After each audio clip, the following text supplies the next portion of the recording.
नमस्कार मित्रांनो, मी डॉक्टर लड्डा. दैनिक लोकप्रश्न सह महाराष्ट्र न्यूज बुलेटिन मध्ये आपलं स्वागत आहे.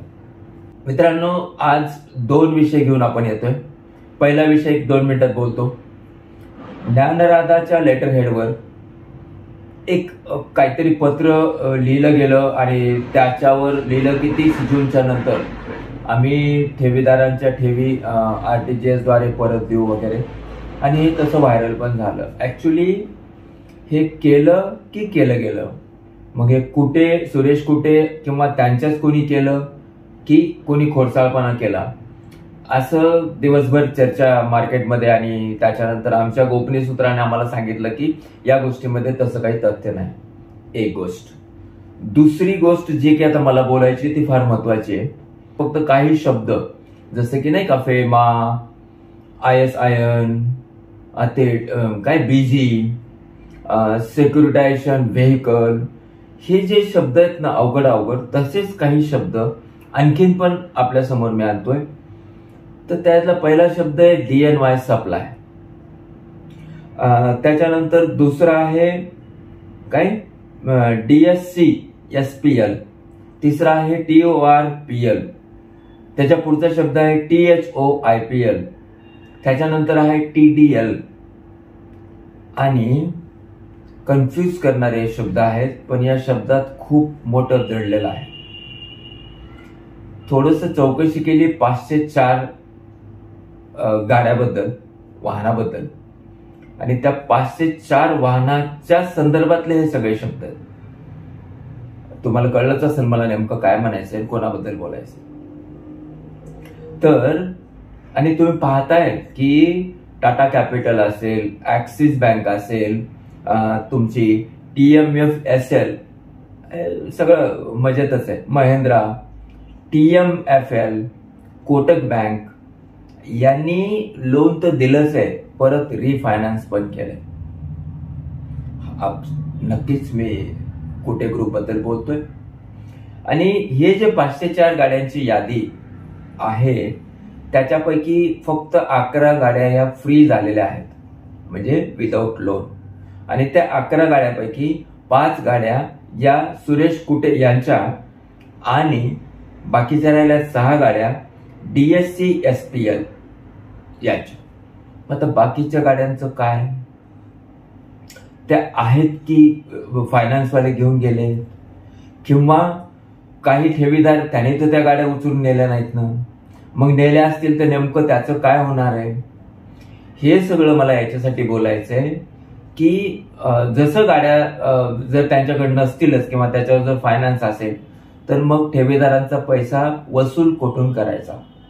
आणखीन काय RBIचं पत्र काय कुठं दिसलं नाही, किंवा RBIने का अडवलं याच्याबद्दलचं स्पष्टीकरण कुठं दिसलं नाही. जे की वारंवार सांगितलं जाते की आमची सगळी प्रक्रिया झाली, RBI अडवते, RBIच्या दारासमोर जाऊन निदर्शनं करा, हे सांगितलं जातंय. मग हे नेमकं काय आणि कसं? आता आपण पाहतोय परवा शेवटचं कोर्ट, त्याची हिअरिंग, त्या कोर्टामध्ये 5 दिवसाची अटक म्हणजे कस्टडी. मग याच्यामध्ये काही मिळालंय का? काही निघतंय का? काही निष्पन्न होतंय का? पोलिसांच्या हातात काही वेगळे कागद भेटलेत का? हे सगळं चालू असताना मग ज्या प्रॉपर्टीज आहेत, नेमकं त्या प्रॉपर्टीचं तरी काय झालंय, असे असंख्य प्रश्न ठेवीदारांच्या मनात आहेत. आणि ते आम्हाला बोलतायत. आणि हे जे मी आता तुम्हाला DSC SPL वगैरे सगळं बोलतोय, हे काही जागरूक ठेवीदारांनीच आमच्या हातात दिले, आम्हाला सांगितलंय, आम्हाला इन्फॉर्म केलंय. आणि या गोष्टी लोकांसमोर येणं जरुरी आहे. तर हे जे सगळं मी आता तुम्हाला शब्द बोललोय, वेगवेगळे इंग्रजी शब्द, हे शब्द आहेत 504 गाड्यापैकी काही गाड्या सुरेश कुट्यांच्या नावाने आणि बाकीच्या सगळ्या गाड्या हे जे मी तुम्हाला व्हिडिओच्या सुरुवातीला शब्द बोललो त्या सगळ्यांच्या नावाने, म्हणजे त्या फर्मच्या नावाने.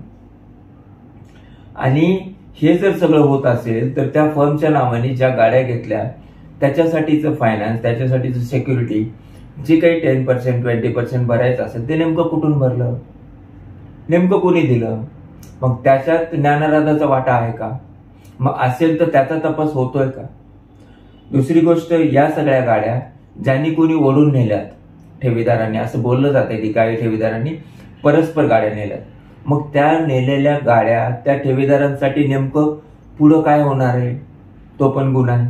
पुढं काय होणार आहे, या सगळ्या गाड्यांचा लिलाव करून ठेवीदारांचे काही पैसे देता येतील का? एक दुसरी गोष्ट, ज्या काही प्रॉपर्टीज आहेत ज्याच्यावर करोडोचं लोन आहे, मग त्या प्रॉपर्टीज आहेत की लिलाव झाला असेल तर का, आणि असतील तर नेमकं मग लिलाव केला होता तो थांबलाय की झालाय? असे असंख्य प्रश्न ठेवीदाराच्या मनात आहेत। परत एकदा मी आजच्या व्हिडिओतून हे सांगतो की पोलीस डिपार्टमेंट काही दिवसांमध्ये सक्रिय झालंय, ऍक्टिव्हली सगळ्या गोष्टी चालल्यात, आणि याच जर ऍक्टिव्हली गोष्टी चालत राहिल्या तर मात्र ठेवीदारांचे पैसे मिळण्यासाठीचा जो सोपा मार्ग करायचा तो होत राहील।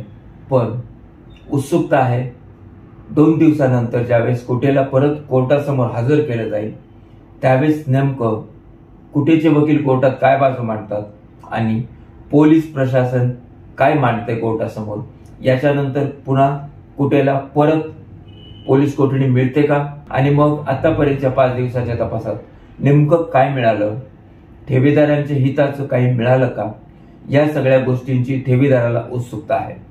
आणि या सगळ्या गोष्टी जशा आमच्या हातात पडतील आम्ही तुमच्या समोर नक्की घेऊन येऊ। तर मित्रांनो, आजच्या व्हिडिओमध्ये एवढंच। पुढच्या व्हिडिओत परत, मग ते ज्ञानराधा असो, साईराम असो, राजस्थानी असो, या सगळ्या गोष्टीची आम्ही माहिती गोळा करतोय।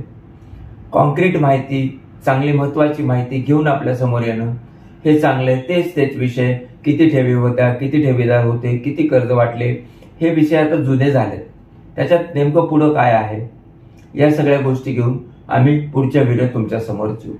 धन्यवाद मित्र।